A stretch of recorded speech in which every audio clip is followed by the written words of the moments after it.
Well, today, and as I always start the podcast with well today, because I believe this is a well. It's a well of depth. We go down, we go deep, and it is going to be a ride today. I am so honored, so privileged, and so grateful to my guest, Nir Esterman. And I may not have pronounced it correct, but you will get to know him regardless. He is an international teacher and a facilitator of family and systemic constellations, embodied shadow work, and body work. He is also the developer of shadow constellations, a groundbreaking approach that bridges systemic constellations and deep shadow work. He also teaches internationally, both in person and online, and is a sought-after speaker at global conferences on healing and personal development. Nir is a staff member of several prestigious institutions, including the Constellation Way of the School, actually, of Systemic Constellations, the Virtual Trauma University, which I'm part of and privileged to be, the Embodiment Facilitator course, EFC Russia.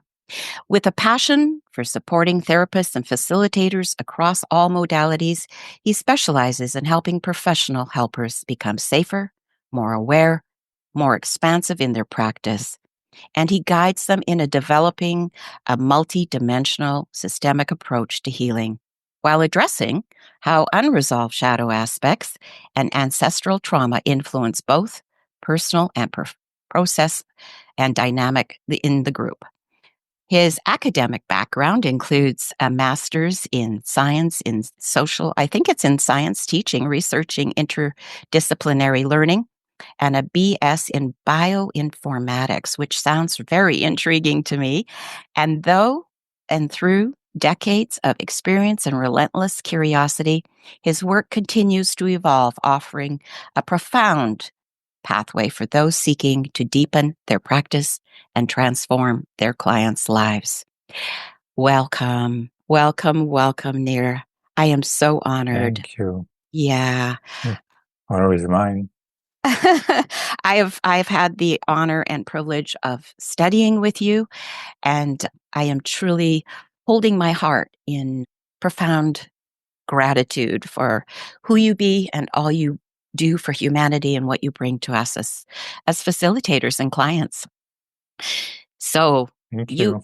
You're welcome. I'm a bit embarrassed here with all of these high words. Oh, yeah. No. It's truly earned. Believe me. I was going to start today with, your call to teach, right? And the seeds of shadow work. So I was wondering if you could take us back to that day. And I don't know how to pronounce this, but Pardis Hana, is that how it is? Pardis Hana. Okay. Yeah. What was happening in your inner world that led to that moment of clarity on the stairs that you talk about? Yeah. So it was quite a few years ago. Mm-hmm. I think in a way I was always a teacher. Right. It's not something new. I did my master's degree in science education, science teaching, before I became in parallel with becoming a therapist. So I did my master's and my first embodied work studies together.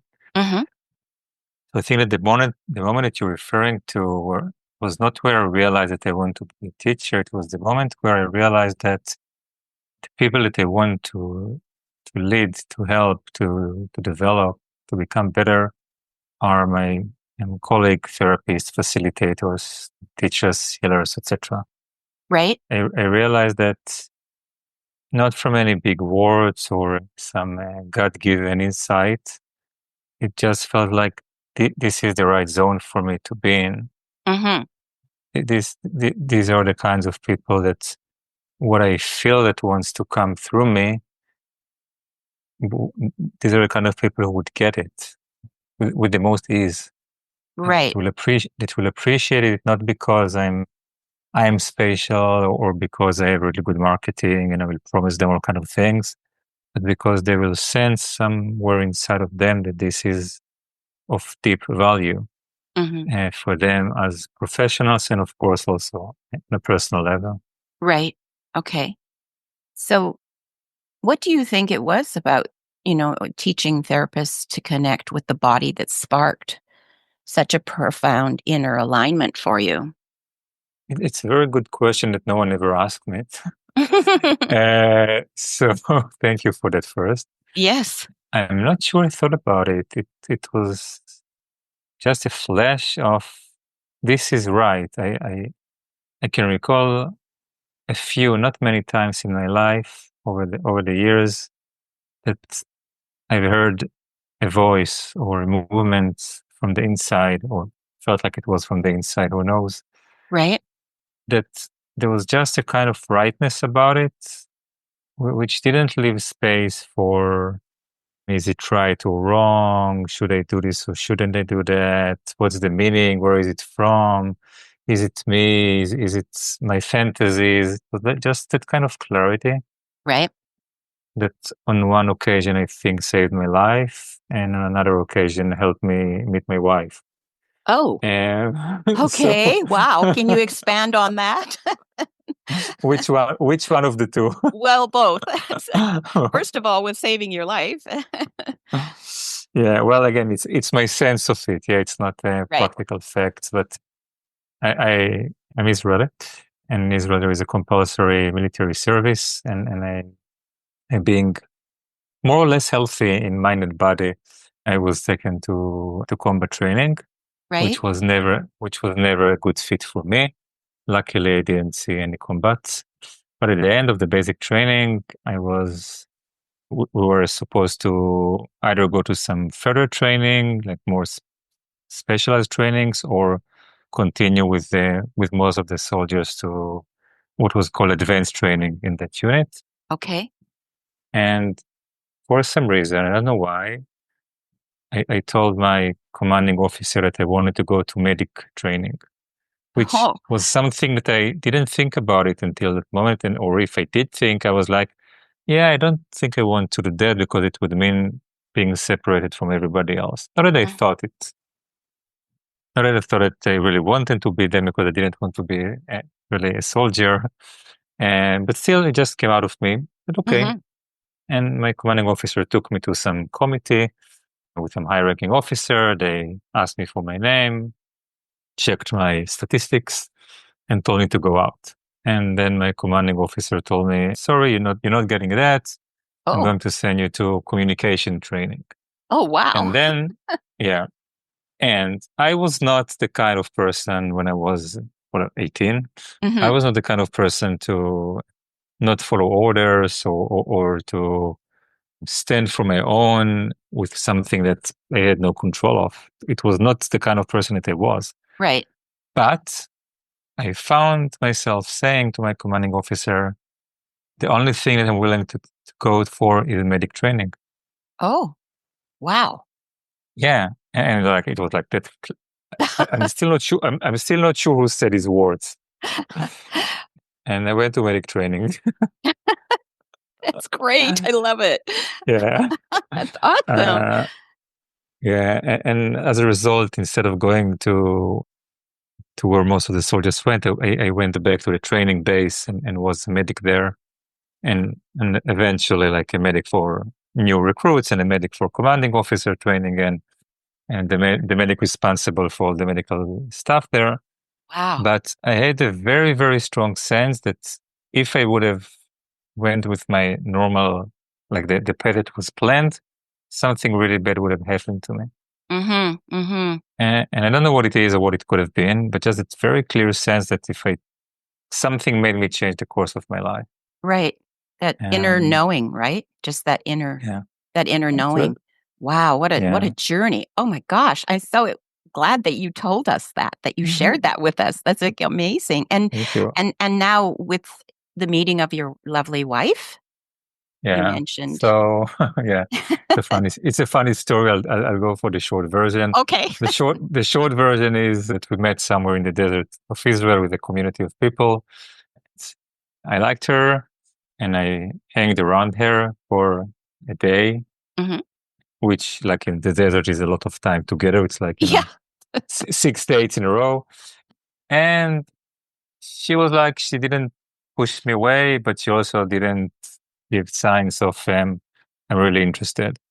And at the end of the day, I had a talk with myself, and I told myself, well, remember, Nir, when you came to this desert camp, we had this talk a couple of days ago that we're not coming here to find anyone. And if something would happen, this would be really nice. But if not, then not. And we said, we agreed, both of us, that we don't want to be in this singles thing of looking for a partner and being busy with that.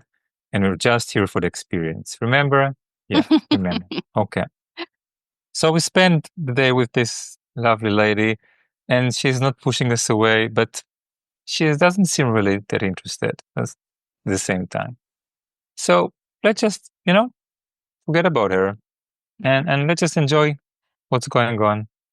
And then myself told me in the following words, shut up and stay. There's another voice. I love it. Yes. Oh I my was like, goodness. okay, that's the kind of tone when it comes. I know that there is no question. Yeah. So I stayed, and after another 24 hours, she started to see me in a more appropriate way for us to be together until now and have a family and everything. So these Oh, are those two stories. what a wonderful, what a wonderful, wonderful, wonderful experience. Thank you.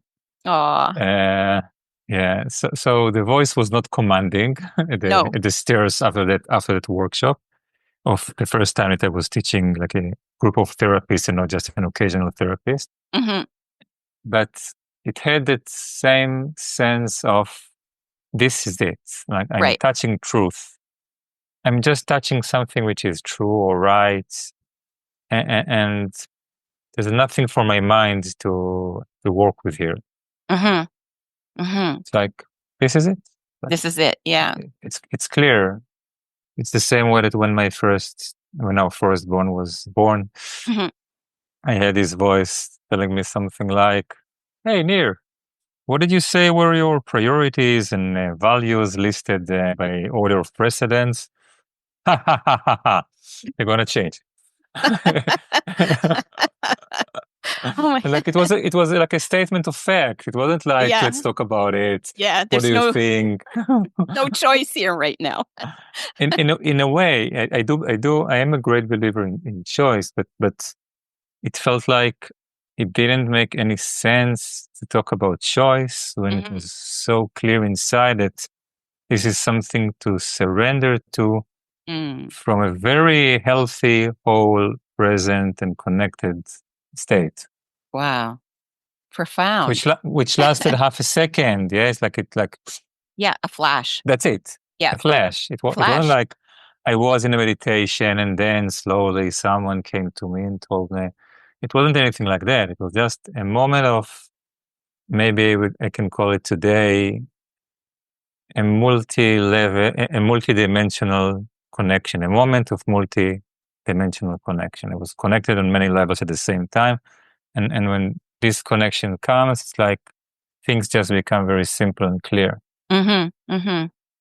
Absolutely. Wow. Beautiful. Thank you so much for sharing that. I love it. Yeah. It's just, I could almost say, well, we're done. I could say we're done now, but we're not. I didn't expect that question. It was really lovely. Thank you. Oh, you're very welcome. Thank you for sharing with us. The listeners will love it. Absolutely. And, you've spoken in reading through your works about how your work expanded into deeper layers of healing. And there's a particular moment, was there, for you where, you experienced something that revealed the importance of shadow work to you? I am embarrassed to say how that thing came to be. Well, if you don't want to share, you don't have to. No, I'm okay with my embarrassment. I was at the time, my first body work training, my first training in the Healing Hearts after a short Reiki training was a body work called the Greenberg method, which was like a very intense body work method. Right. That I owe a lot to with healing, but and also I feel that it lacked some the very important trauma awareness that you need to have when you are doing body work. Mm-hmm. At least back then. Anyways, this is what I was doing at the time. And then one day I received some mailing lists and promotion about some teacher who was coming to Israel. Okay. That looked really impressive on paper. But again, that voice in me, which I understand now, is going to go with that through us this podcast. Okay, I get it. I get it. I'm slow, but I got it. And that voice, when I saw that promotion, was like, you need to be there. I need to be there. It was like, it didn't make sense. It was like, I don't know this teacher, looks nice on paper, but this training was on a Friday. I had 6 clients in a row on Fridays. So like going to that training costs 4 times in lost money than how much it actually cost. But the voice spoke. Mm-hmm. And I went there. And this was Mark Walsh from the embodiment world. Okay. And he's pretty well known in the field of embodiment. Mm-hmm. And it was less known back then. Right. And when we went in the workshop, I was like, oh, wow, I speak this language with a different dialect, though. Right. And it was the first time I realized that there are different dialects to this language. Like, oh, now I'm expanding, because if there are 2, there are probably more. Right. And the entire embodiment approach, at least as Mark teaches, is all about bringing different aspects of embodiment. So from body work and from movement and from dance and from martial arts and from meditation. Right. Like so many languages that you realize were related or even strongly related to each other. And this was a very powerful thing. And I went to 1 or 2 more of his training in Israel. And then something happened with the guy who brought him, and me and another friend decided to bring him to teach, which was the first time that I took part in such a project, to bring in an international teacher with all the expenses and everything. Right. Yeah. And that friend and myself were at the time, we were doing, I was helping her with some of her issues. And after such a session, she told me, Nir, listen, this is amazing. You just have to teach in Mark's training in the UK. You just have to. And I was like, look, we're getting the person here now. Like, we're inviting him here. Mm-hmm. I don't feel comfortable talking with him about it now, because it would feel like I'm bringing you here now, return the favor and get me to teach in your training. I'm not that kind of person. And, let's do the training here. Let's let it finish well. Then we'll talk. No, when there's like no strings attached to it, we will talk. She said, okay, you're probably right. Mm-hmm. The next day she calls me saying, listen, Mark is opening a training in Russia. and the guy, the therapist who is supposed to be teaching the embodied shadow work, is not available at these days. The organizer asked Mark whom to bring, and he told her, ask Mirav, which is that woman. And she told me, so I'm giving your name. Wow. Yeah. And I was like, oh, okay. Yeah. Afterwards found that the person that they replaced was probably Michael Thought, which is like a really big name in body psychotherapy in the UK. Anyways, the thing was that at that time, I was not familiar with the term shadow work. Right. So I was basically invited to teach in Russia, embodied shadow work, when I did not know what shadow work is. So next day I was speaking with Alexandra Avilia, the organizer, and and we were talking, and I'm asking her what exactly does she mean by embodied shadow work. And she said, well, what is denied and repressed in the body, through the body. I was like, oh, inside of me, I knew I could teach that. Because I was working with people through the body, going through the repressed and the denied, not in words, but through the body for years. And probably 10 or 12 years, maybe even 14 years by then. Well, for 14 years. So I was like, okay, yeah, I can do that. Wow. And then I sat down and started to read and to educate myself about the concept of embodied shadow work. And when Mark Walsh came, he gave a demo of how they did it there in the training we had in Israel. And I was like, ooh, yeah. And I realized in hindsight that probably, if not every, that almost every major breakthrough that I had with myself went through the shadow. Oh, wow. Whether it was the more classical shadow of what triggers you in other people is what you're not in touch with yourself, which Right. is like the most common entry point, but far from being the last one. And the fact that when things are because of trauma or because of intergenerational trauma, you're not in touch with different aspects of yourself, it's because they're in the shadow. Right. Yeah, so that was like a very big understanding. And then I went to teach in Moscow, and it was a huge success. And I kept teaching there until Corona, and then online for a couple of years until the war ended the training. But it was a really beautiful time, and in another convoluted path, it actually took me to constellation work. Mm-hmm. uh, Mm-hmm. Mm-hmm. it's another story. I don't know if you want to hear another story or if you Well, ask more yeah, specific questions. I was going to ask you that question down the road here. Absolutely. I was going to, with regards to that experience, with the trauma oriented body work, how did it help you recognize the impact of unresolved shadow, especially in facilitators and therapists? I think that it wasn't my first training which made me realize Okay. so much about the shadow, because it was not at all consciously about the shadow. Right. It was Okay. it was about learning through the body. It was about healing from different events through body work and through allowing the body to work, to move, to digest in different ways. It Mm-hmm. was very Mm-hmm. intense, very deep. Right. But it wasn't about the shadow. And while it was working a lot with trauma, it was in my definitions today, it was not trauma aware, Okay. especially regarding complex trauma. So there was a huge lack of understanding of relationships between client and facilitator. So Okay. actually, it helped me in the sense that it didn't teach me almost anything about it. Mm, very good. I like So it. eventually, and at the same time, which is something which I still have split opinions about, they asked us to practice with people from day one, like from the Okay. first week of study, Right. which on one hand was what the hell, like you know basically nothing. You already start to practice with people, Right. and on the other hand, you finish 3 years of studies after have been working with dozens, if not hundreds, of clients and having hundreds, if not thousands, of hours of work. Right.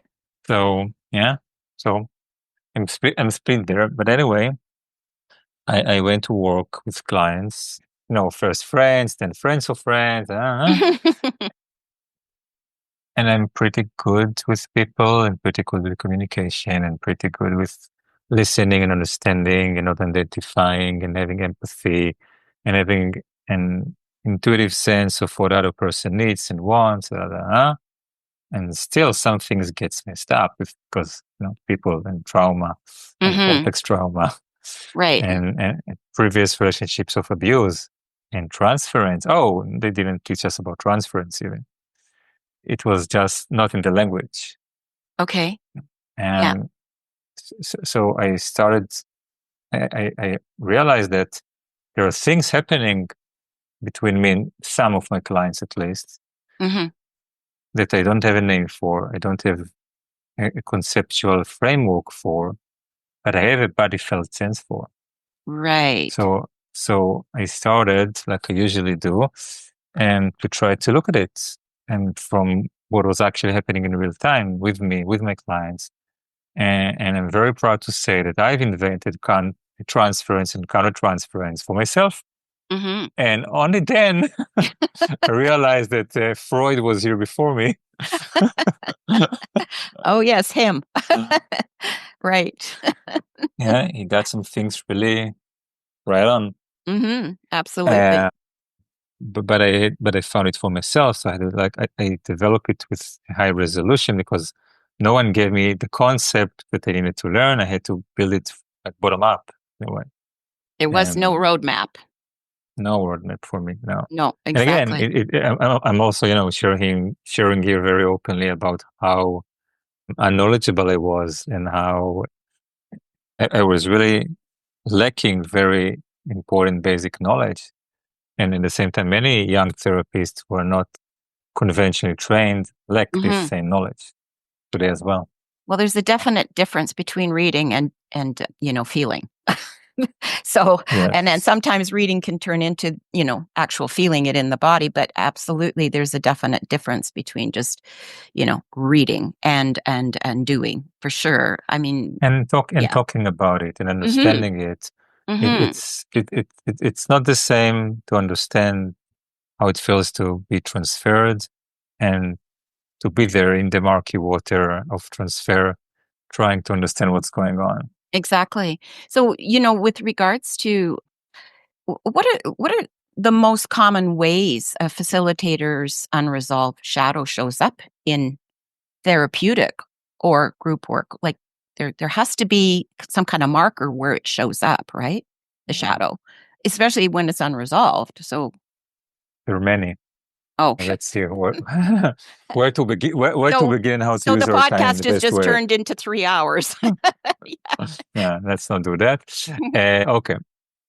So some of the clear ones are the obvious fight or flight responses. So when you're angry at your client, when you feel like educating, or even worse, find yourself educating your client, not even realizing that you're doing it.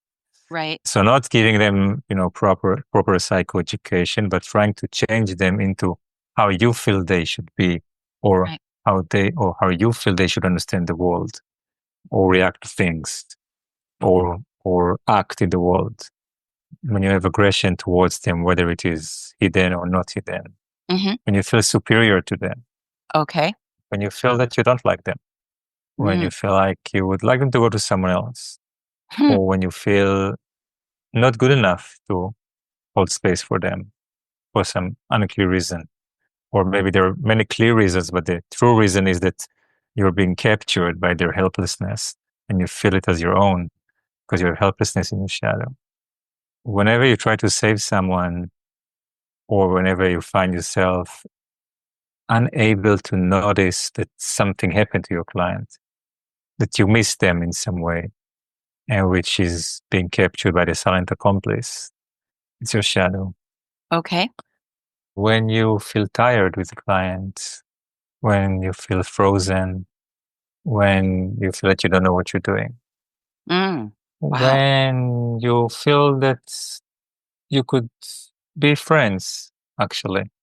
So you lose that sense of there is some hierarchy here which is supposed to help us be safe. And when you have erotic, romantic, or sexual inclinations towards your client, never mind if you don't act upon them. Right. And the fact that they are has to do with your shadow. When you forget, when you said to your client, next session we'll do this and that, and you don't remember. You don't even remember what happened in the previous session. That's often a sign of shadow.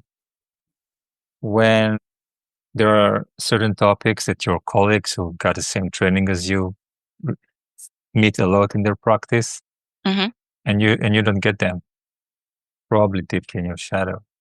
Okay. Either because people don't come to you with them, or they come with them, but they don't bring it because they sense intuitively that you're not going to be able to handle them. Okay. And if we look at Orders of Helping by Bert Hellinger, and he talks about that thing that we are the newest people in our clients' lives, and we should always see their parents behind them and their family behind them, and we should always have our family behind us. And this way, he says we will have none. I'll say we'll minimize the effects of transference and countertransference. Oh, wow. Okay. However, Beautiful. if, for example, that's his, that's his credit, but this assumes that I can just choose to see your family and my family behind me. And what happens when I can't? Yeah. Sometimes it's because of a shadow. when you take too much space, when you take too little space, when you feel like some other people have what it takes and you don't have what it takes. It's about your golden shadow, with the good things and that you're not in touch with, but maybe actually there. Is that enough, or should I go on? No, that's good. That's good, because I wanted to ask you, a few more questions, and the one I want, is for you specifically. Can you share an example of a time when you witnessed shadow work completely shift, like the trajectory of someone's healing or professional growth? Do you have one? I mean, I know you probably have a lot, but just maybe share one. Again, a good question. I will explain why. The way I tell my students, we're doing this work, not in a way, not directly how you think we do it. Okay. You're not learning these tools so that you can do shadow work with your clients. Yes, eventually you will be able to do shadow work with your clients, but that's not my main goal. This is a bonus. We're doing this work so that you will do your own shadow work, and then your relationship with your clients and colleagues and teachers, etc., will change. So, like, many of my examples are actually either from people who share things in trainings, and I'm not at full liberty to share these because I didn't get permission beforehand. And they're my own things that I can describe or can give a general example. So let me think about it for a moment and see what would serve us best here. Well, I think it's a place where it is really easy to see is actually in constellation work, and more specifically in group facilitation of constellation work. It's easy to give an example. And why?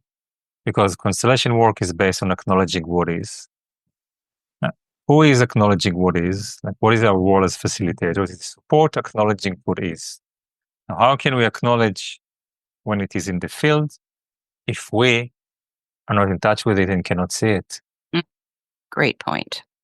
Okay. Thinking about an interesting example I had. I was filming a digital workshop a few years ago in Moscow. And I had some really lovely students there agreeing to come and have like a supervision lesson for that workshop. And they brought what they did.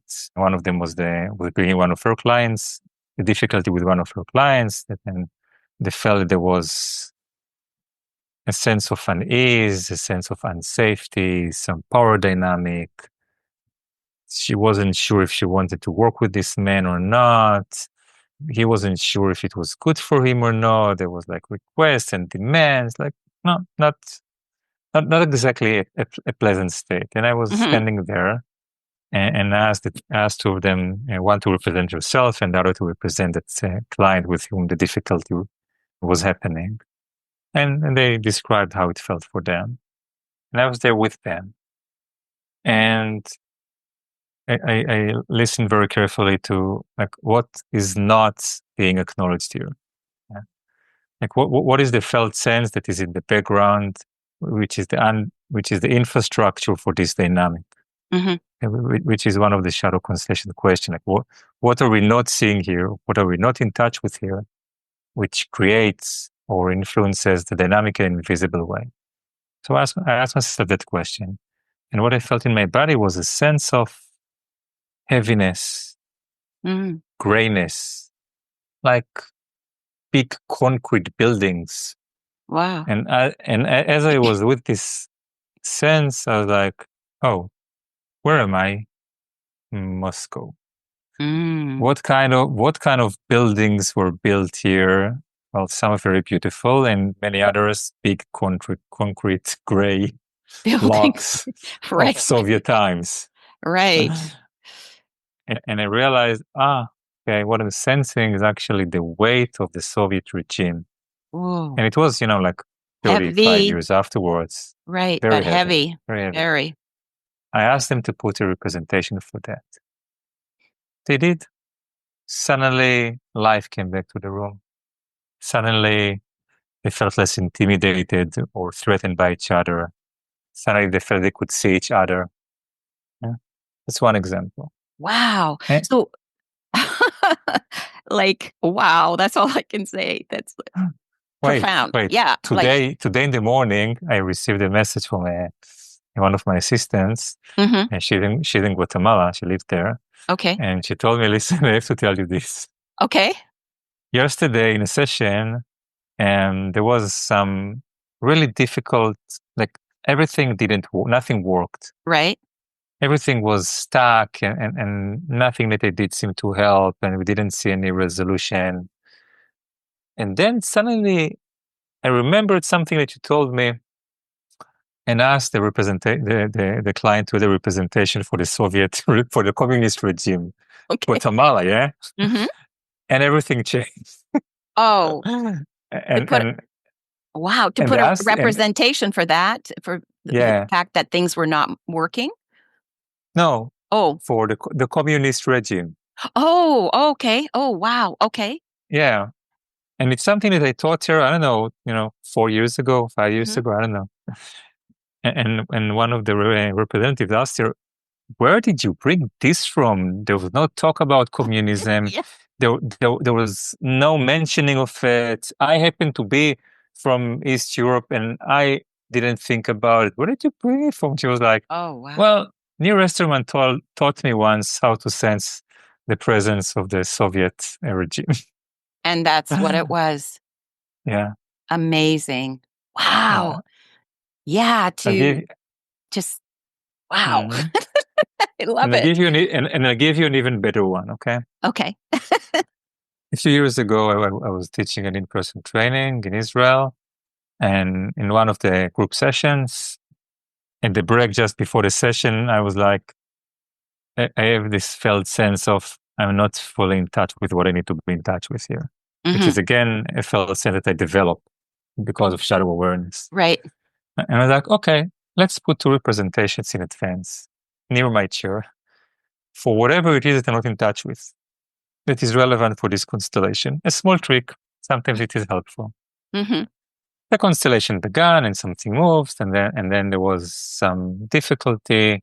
Something didn't move so well, and I went to the first one of them that I remembered what it was, more or less, and right, yes, let's acknowledge this and that. And something moved. Okay, happens in many constellations, right?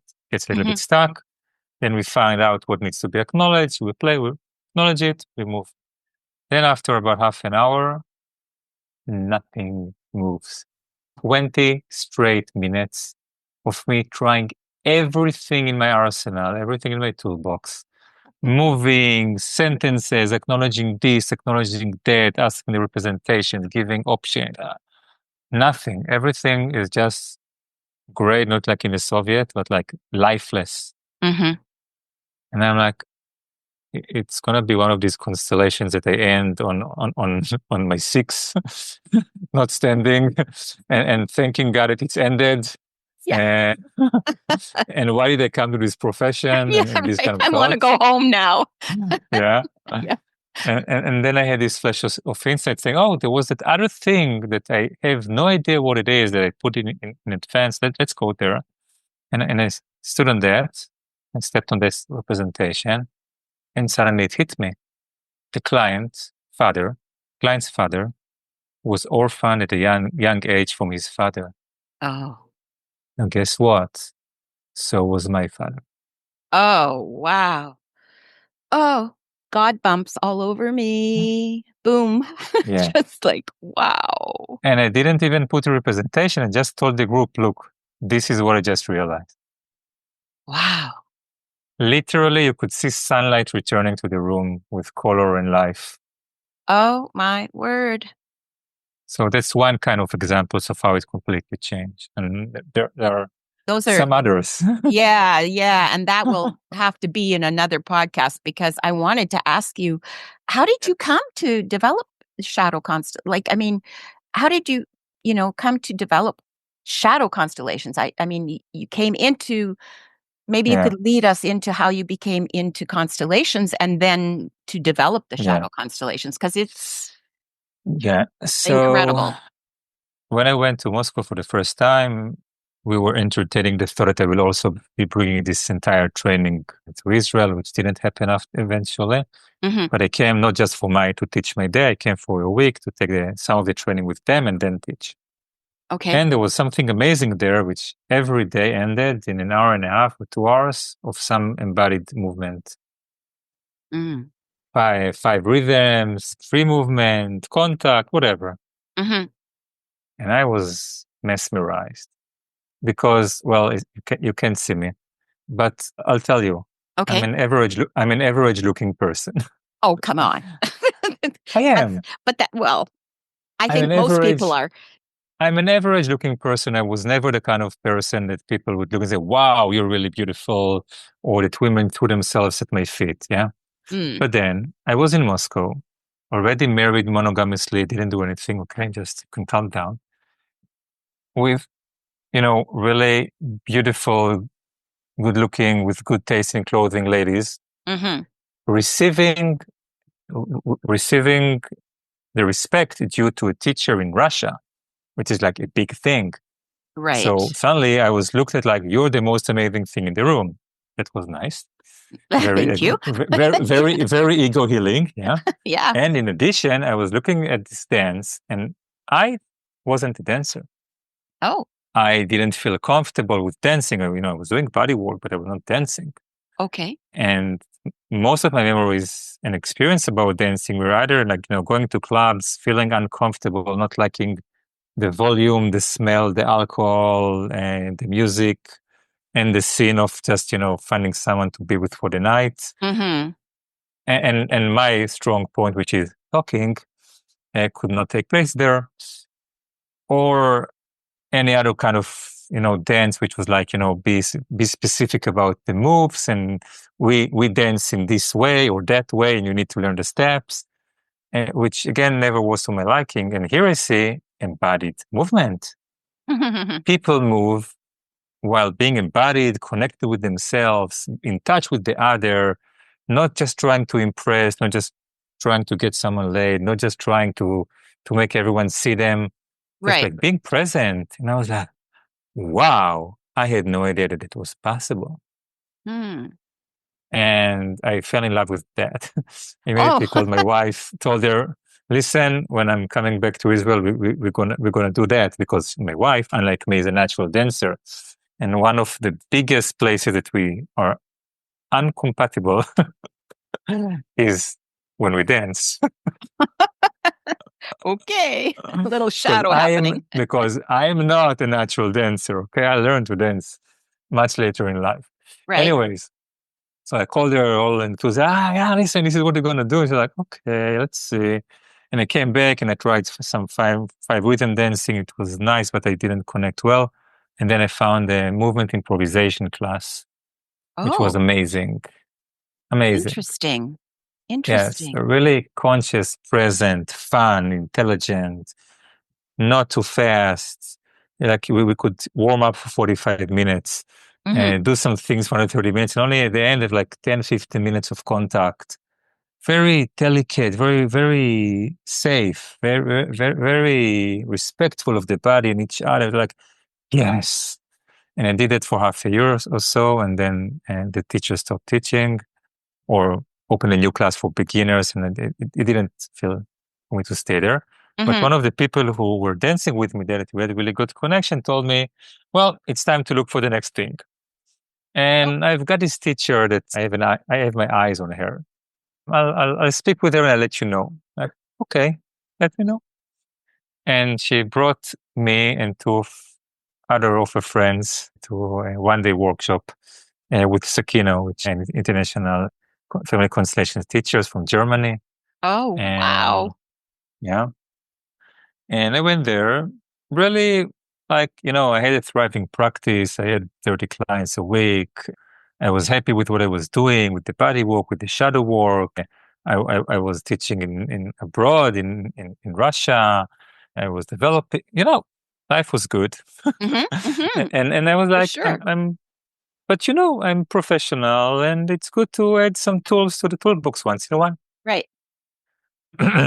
So a couple of hours into the workshop, I was chosen to be a demo client, and I found myself crying, shaking, sweating as I was doing some work with the representative of my father, Mm-hmm. and realized that, oh wow, I relearned that, of course. And I Mm-hmm. realized how intergenerational trauma was such a huge impact on me. Both of my parents were children in the Holocaust. My Mm. mother was born inside the ghetto, the Warsaw Ghetto. My father is orphaned from a very young age. And there are other things, Wow. of course. And I was like, whoa. Hmm. And at the same time, it was also, oh, wow, that feels so natural. Mm-hmm. And I went home and registered for the training. After 3 days, I gave myself my first constellation. It was between, I didn't even use representation. I like said, this position in the room is me today, and this position in the room is the big me. Right. And I just moved between the two, and the big me was just motioning me, come on, move it, come to me. It's about time, I'm waiting. So that was my first. Oh my And goodness. and then very short, the training began shortly after that, and a very short time after the training began, after the first module, I think, I had a training in Moscow again. So I suggested to my organizer there that I have something new to teach the people. Mm-hmm. And I wasn't teaching constellation work, I was just learning it, of course, Mm-hmm. but I actually gave the first ever shadow constellations workshop 1 month after I was introduced to family constellation. Oh, wow. Talk It was about, very basic, yeah. very structured, very limited, very well held, and very strictly held, but it was the first.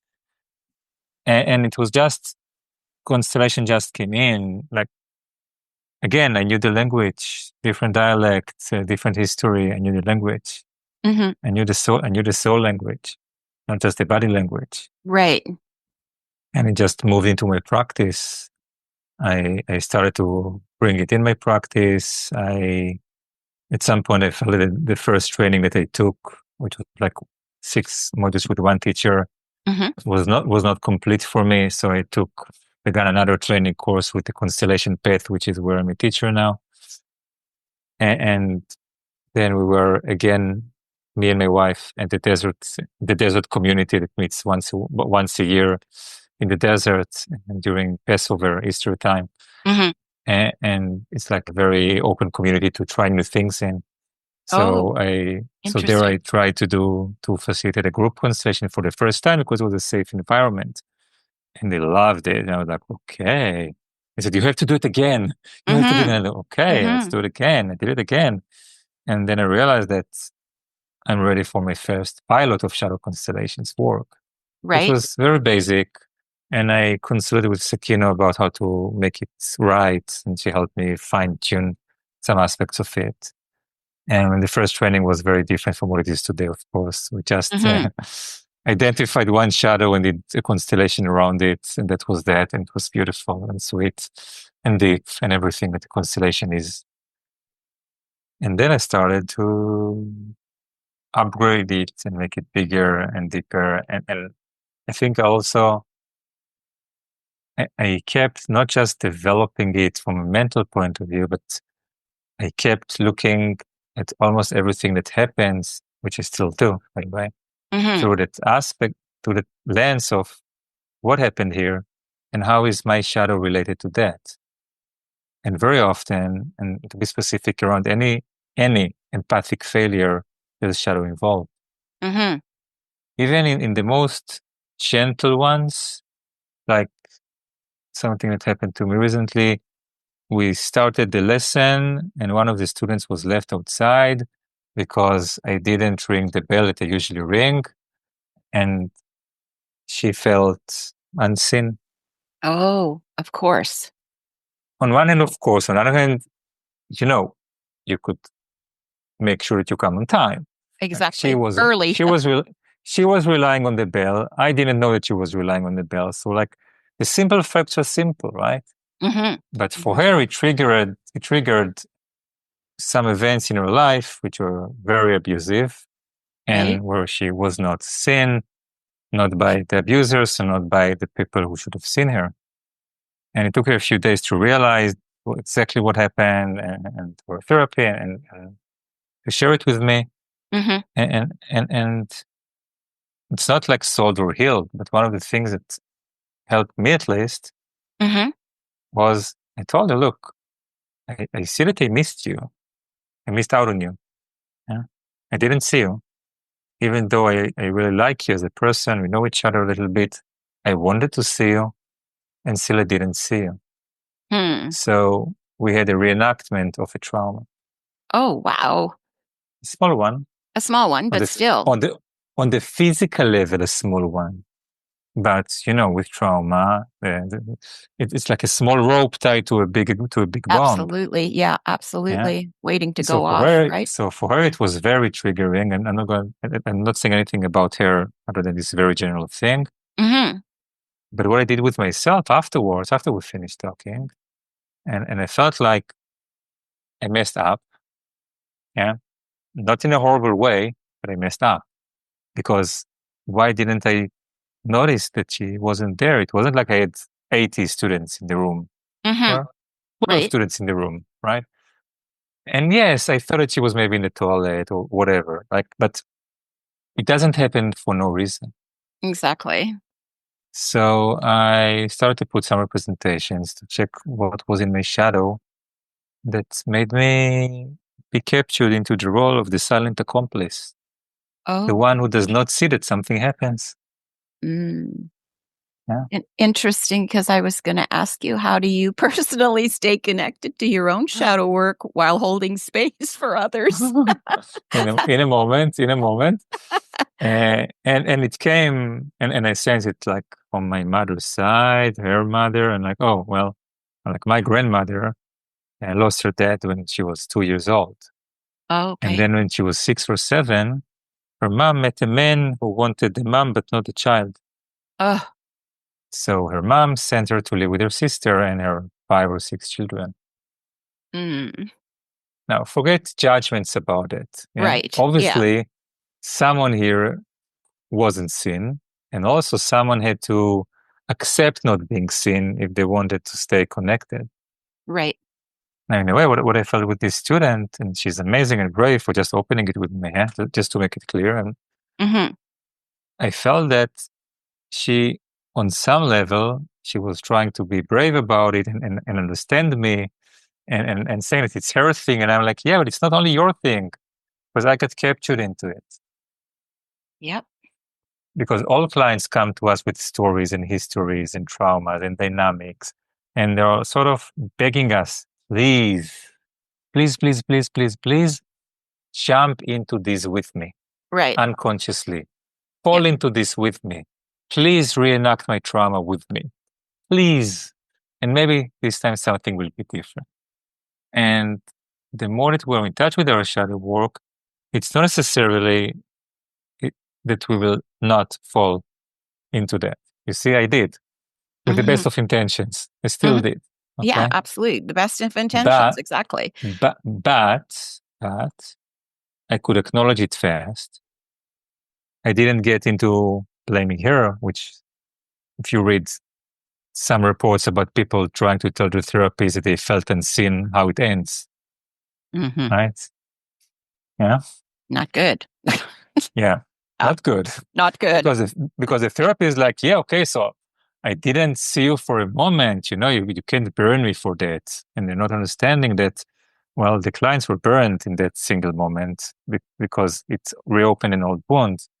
It's really difficult to be standing there as a therapist being blamed by a client who is completely wrapped up in their stuff and cannot see you right now. And the fact that they usually love you is not felt right now. and you're just being burned at the stake right now for a Yes. very mild offense. Yeah. Yeah. But if you're willing to realize that the fact that it's happening that way means that it's not just that the client has an issue and they happen to recreate it with you. Mm-hmm. The client has an issue and they manage to recreate it with you, to reenact it with you, because there was something there that you were not enough in touch with. And Which if you is will get more beautiful. depends on the event. Thank you. I think this is what people go to supervision for, Mm-hmm. and supervision is important because of that. It's not just to what tools should I use, what techniques should I use, how should I speak with them, how should I assess them. It's also what's going on. Mm-hmm. What's Absolutely. the invisible dynamics that shape what is going on, and how can I, as a therapist or a facilitator, at each single time, again and again, over and over, do my best to get in touch with one more grain of my shadow so that I'll be just that little bit more able to hold space and just a little bit less easily captured. And if I do fall from grace and join the reenactment, which will by default happen, even if you're very good, if even you're world class trained, it will happen. Okay. Absolutely. It does. Then how do you acknowledge that and how you recover from that in a way which is hopefully offers some healing to the client. And this is a challenge. It is. Absolutely. I've been there, done it. And I had supervision with dear Anglin. And I was really brought to attention of what was.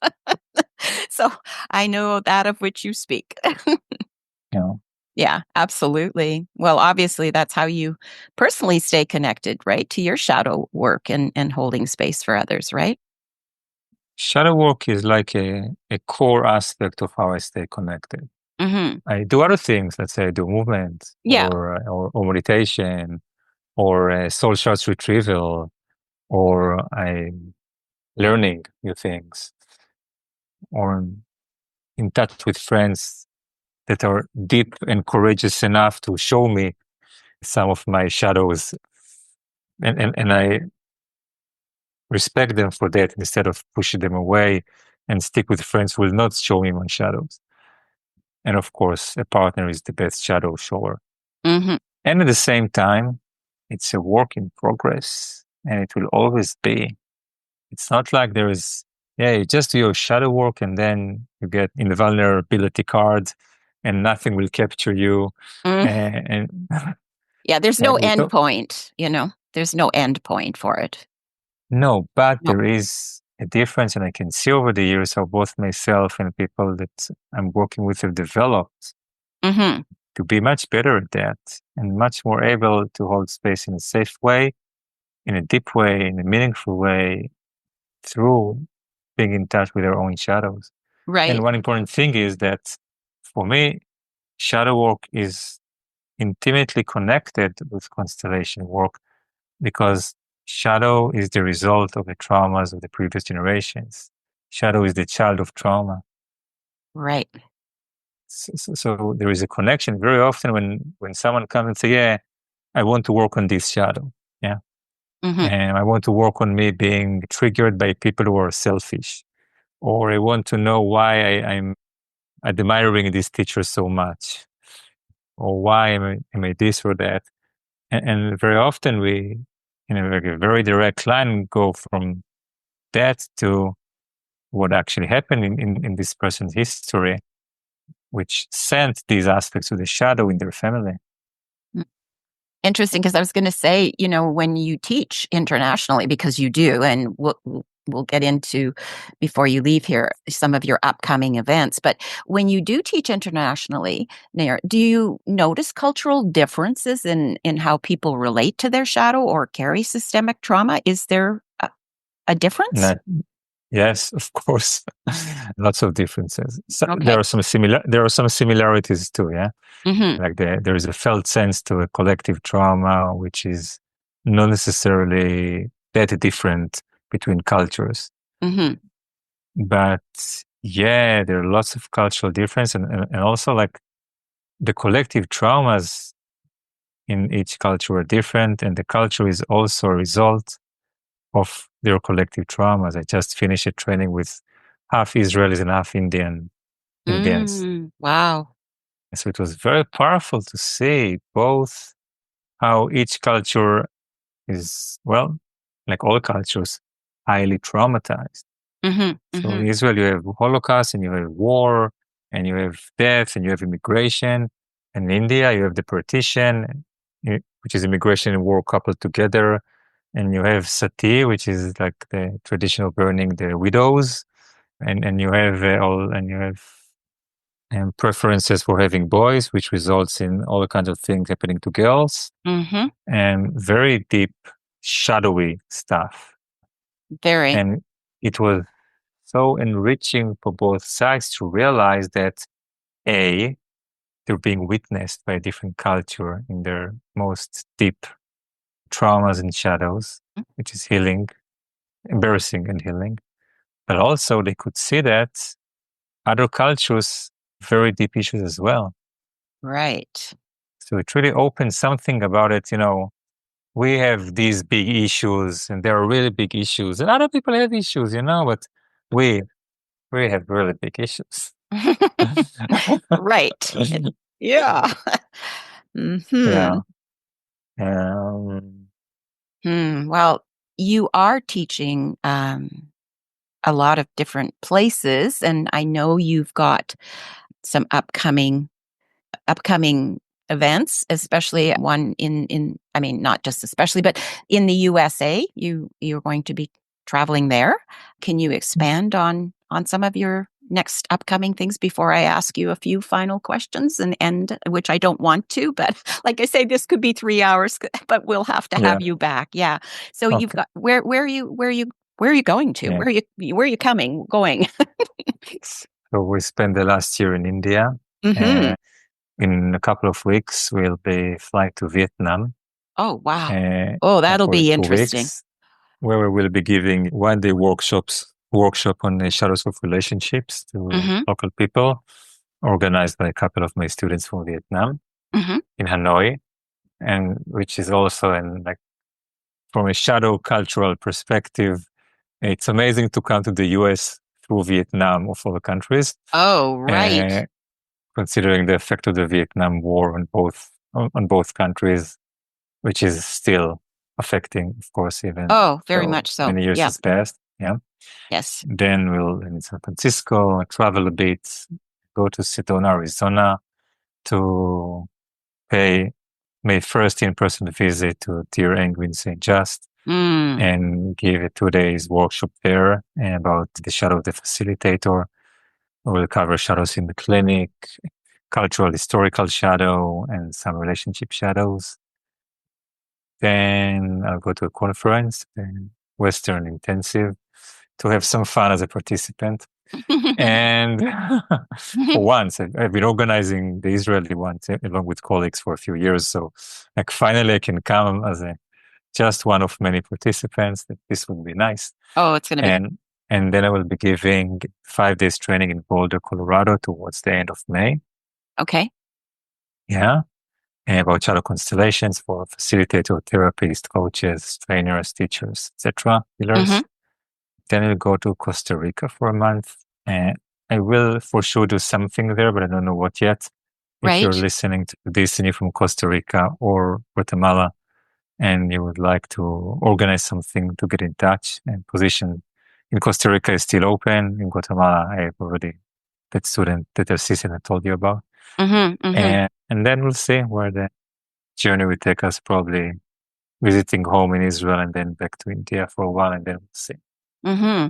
Well, So, what a adventure, it's like, wow, what a journey and what an adventure you're on. It's fascinating. I love it. It's inspiring to me as well. And I will thank you. definitely be posting, your contact on the podcast so that people can see it visually as well as, hear it.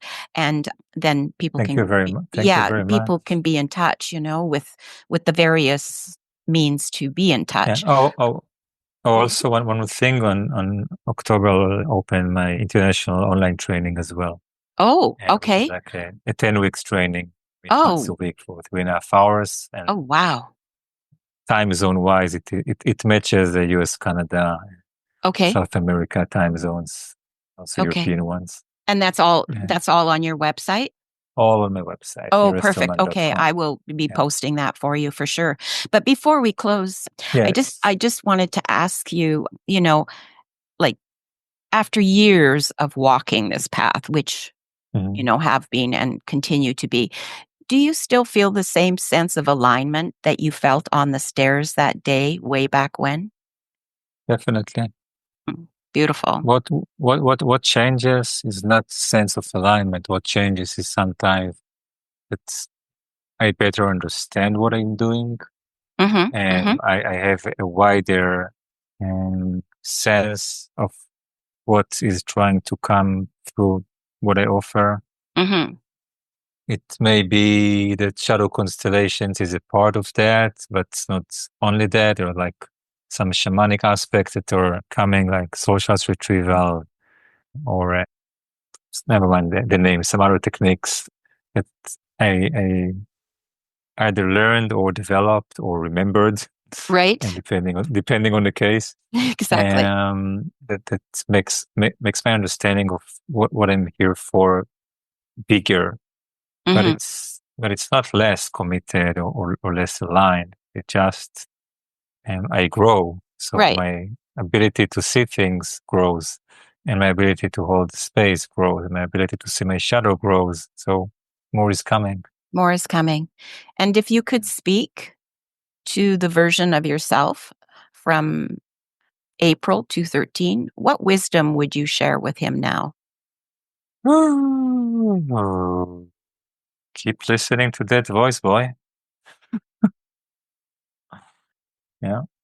And on that, with tears in my eyes and my heart so open to you and all you bring, I am so Thank you, dear Colin. grateful that I have the privilege of learning from you and knowing you and including you in my life and your family. So I want to say thank you. and Thank you. and we'll talk again at I some would love point. that very much. I Yes, would and love it and very I much. I I will some way, someday, somehow be in your presence in person. So on that, I'm going to end because I'm full, and I know our listeners, because they are now your listeners as well, are going to be as well. So so much love to you, and Thank you, in your dear colleague. travels, Thank you, much everybody. safety to your family and you. And yeah, just keep listening, darling. Keep listening. Thank you so much. Hmm. I really Thank appreciate you. being here today in your warmth. Thank you. Absolutely. And this will go live on Sunday, and I will send you the link. All right. Thank you. Thank you. Blessings.